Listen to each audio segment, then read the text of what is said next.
আসসালামু আলাইকুম, আমি কানিজমাতে মওদা। টাইপ ৬ হচ্ছে অধিকরণ কারক। অধিকরণ কারক চেনার একটা সহজ উপায় হচ্ছে কোথায় বা কখন দ্বারা ক্রিয়াপদকে প্রশ্ন করা। এছাড়া একটা সহজ উপায় হচ্ছে যোগ করা। যখনই কোনো কিছু যোগ হবে সেটাই হচ্ছে অধিকরণ, ঠিক আছে? ঠিক অপদানের বিপরীত। বাবা বাড়িতে আছেন, কোথায় আছেন? বাড়িতে আছেন, অধিকরণ কারক। আমি ব্যাকরণে খুব কাঁচা। আচ্ছা দেখো, এখানে না যে কোনো একটা বিষয়, অঙ্কে কাঁচা, ব্যাকরণে কাঁচা, অঙ্কে ভালো, ইংরেজিতে ভালো, এই যে কোনো একটা বিষয় থাকলে সেটা হয়ে যাবে কি? সেটা হয়ে যাবে অধিকরণ কারক। তাহলে এখানে ব্যাকরণ হচ্ছে আমাদের অধিকরণ কারক। কোনটি অধিকরণ কারকের উদাহরণ? জমি থেকে ফসল পাই, এটা তো বিয়োগ হয়ে গেল। ফুলের গন্ধে ঘুম আসে না, অসহায়কে সাহায্য করো। বিকেল ৫টায় অফিস ছুটি হয়। কখন ছুটি হয়? বিকেল ৫টায়। সময় বুঝালে সেটা অধিকরণ হয়। সেলিম বাংলা ব্যাকরণে ভালো, এ বাক্যে ব্যাকরণ একটা অধিকরণ কারক। সজীব অঙ্কে ভালো, অঙ্ক একটা অধিকরণ কারক। রাজীব বাংলা ব্যাকরণে ভালো, এটা একটা অধিকরণ কারক। কান্নায় শোক মন্দীভূত হয়। দেখো, কান্নায় শোক মন্দীভূত হয় যখনই মানে একটার সাথে আরেকটার আশ্রয় বুঝাবে, যে তুমি একটা কাজ করবো অটোমেটিক আরেকটা কাজ হবে, সেটাকে বলে ভাবাধিকরণের সপ্তমী, ঠিক আছে? সেটাকে বলে ভাবাধিকরণের সপ্তমী। অর্থাৎ আমি কান্না করব, আমার শোক অটোমেটিক কমে যাবে। আমি লাইট জ্বালাবো, রুম অটোমেটিক আলোকিত হবে। আমি লাইট অফ করব, রুম অটোমেটিক অন্ধকার হয়ে যাবে। একটা কাজ আমি করব, আরেকটা কাজ অটো হবে, সেটাকে বলে ভাবাধিকরণ। সারা রাত বৃষ্টি হয়েছে। সারা রাত এটা একটা সময়কে বোঝাচ্ছে, অধিকরণে শূন্য। খুবই সহজ, কারকের চেয়ে সহজ আসলে হয় না যদি একটু জানতে পারো কারক সম্পর্কে।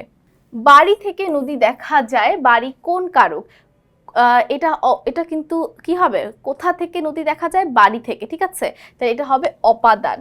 ভাবাধিকরণ কারকের কোন বিভক্তির প্রয়োগ করা হয়? ভাবাধিকরণ কারকে আমরা একটু আগে দেখে এসেছি সপ্তমীর ব্যবহার করা হয়। তারপর দেখো, অনেক ব্যাকরণবিদ বাংলা ব্যাকরণে কোন কারক স্বীকার করেন না? দেখো, যেই কারক স্বীকার করে না সেই কারকই বাদ হয়ে গেছে সম্প্রদান কারক। বাড়ি থেকে নদী দেখা যায়, এটা কোন বাড়ি? এখানে কোন কারক বলো তো? বাড়ি এখানে হচ্ছে আমাদের কি অপাদান কারক।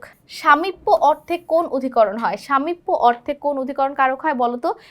অভিব্যাপক অধিকরণ। দুধ থেকে দই হয়, এখানে দুধ থেকে কোন অর্থে অপাদান? আমরা কিছুক্ষণ আগে জেনে এসেছি অপাদান, এটা গৃহীত অর্থে অপাদান।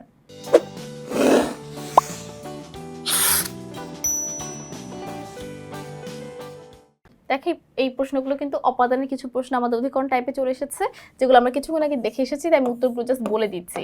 জাত অর্থে হচ্ছে কি? জমি থেকে ফসল। অপাদানের সপ্তমী, এখানে অপাদানে বাহাতুর কি হবে বলো তো? অপাদানের সপ্তমী। সবুজ ঘাসে ছেয়ে গেছে মাঠ, পাখিতে বাসা বাঁধে, এই মেঘে বৃষ্টি হবে। তাহলে দেখো, বাহাতুর উত্তরটা কি হবে? অপাদান কারকের সপ্তমী। কোথা হতে বৃষ্টি হবে? মেঘে, ঠিক আছে? মেঘে বৃষ্টি হবে, তাহলে মেঘ হতে বৃষ্টি হবে। পাপে বিরত থাকো, এটা অবশ্যই অপাদান। কোনটি অপাদানের সপ্তমী? এগুলো সবগুলো অপাদানের প্রশ্ন, তাই আমরা একটু স্কিপ করে চলে যাই, ঠিক আছে? আমরা আবার অধিকরণে চলে আসি।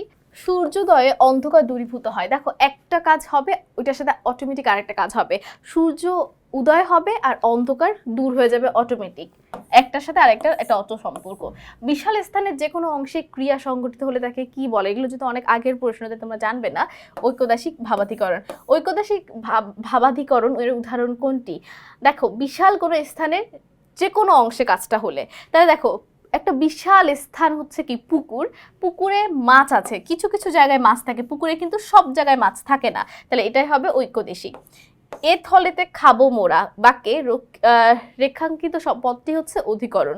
জায়গা, স্থান, এগুলো সব অধিকরণের মধ্যে পড়ে। প্রভাতে উঠিলে রবি লোহিত বরণ, আমরা কিছুক্ষণ আগে জেনে এসেছি এগুলো সব অধিকরণ হয়। তিলে তৈল আছে, দেখো, তিল থেকে তৈল হয়, সেটা অপাদান। আর তিলে তৈল আছে অর্থাৎ এটা বিয়োগ করা হয় না, যোগ অবস্থা আছে, সেটা অধিকরণ। এ দেহে প্রাণ নেই, কোথায় নেই? দেহে নেই, তাহলে এটা অধিকরণের সপ্তমী।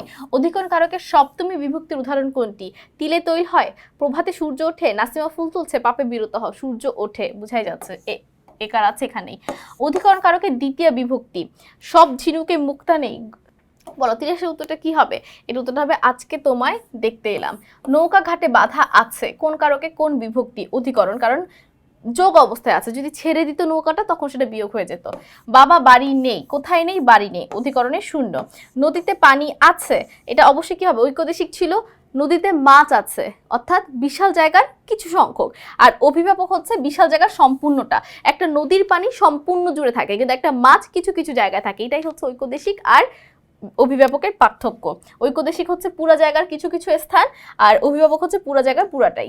খিলিপান দিয়ে ওষুধ খাবে বাকি খিলিপান, এটা এটা উত্তরটি কি হবে? অধিকরণের তৃতীয়া। অধিকরণের শূন্য বিভক্তি কোনটা বলো তো? অধিকরণের শূন্য বিভক্তি হচ্ছে বাবা আজ বাড়ি নেই। কোথায় নেই? বাড়ি নেই। সকলকে অসংখ্য ধন্যবাদ আমাদের সাথে এই পর্বটি করার জন্য। পরবর্তী টাইপে আমন্ত্রণ রইল। আসসালামু আলাইকুম, আল্লাহ হাফেজ।